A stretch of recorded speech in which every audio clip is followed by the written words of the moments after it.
Down with violence! Abajo! Down with racism! Abajo! Down with sexism! Abajo! Si se puede! Si se puede! Everybody! Well, when I started, I just really wanted to help people. I knew that the only way that workers could really be protected is when they were able to come together in an organization. Of course, that organization for workers is a labor union. For nearly 60 years, Dolores Huerta has championed a simple idea that real power comes from standing together. It's exactly what drew the former school teacher into union life.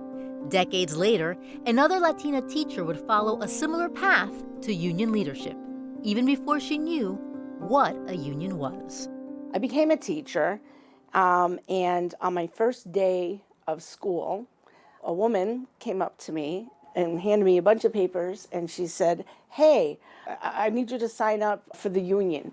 I was 25, and I had never really heard of a union, and so I put my hand up and said, "Sorry, I have no time for clubs right now."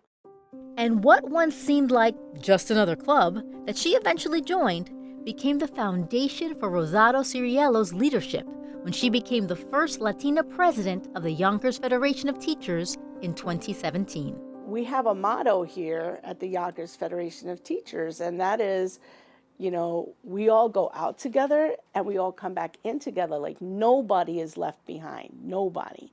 So regardless of what the situation is, whether it's a strike with everybody going out together and nobody coming back in together, and you're not alone.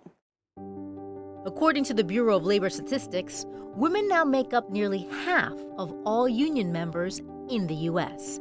And as Latina union membership continues to rise, women's voices are becoming an advantage in the labor movement.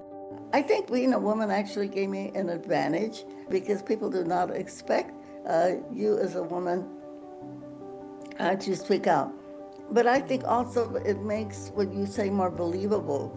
I think women are more trustworthy, and when they speak, then people listen closely to what they have to say, and they believe them. Looking back at your decades of activism, what advice would you give young Latinas today who want to get involved in unions or union leadership? I would just say, just be as strong as you possibly can. And I say this, even speaking for myself, is that, we engage because we want to be helpful, we want to make a difference, we want to change things and make a life better for others. But we always have to remember about taking care of ourselves. There is a yearning to be in leadership roles, and we need to make sure that people understand how to get there. The more I was exposed to, the more I realized this is a place I want to be. I want to speak up for justice. I want to make sure that our rights are protected. I'm a teacher, and a union leader is a teacher. Two former teachers, different generations, different battles, but the same core belief that change only happens when people organize. Sí se puede. And I think the main thing that we do as organizers is to explain to people, make them understand that they have the power to change their conditions, that they don't have to wait for somebody to come and do it for them, that they themselves have the power and the knowledge.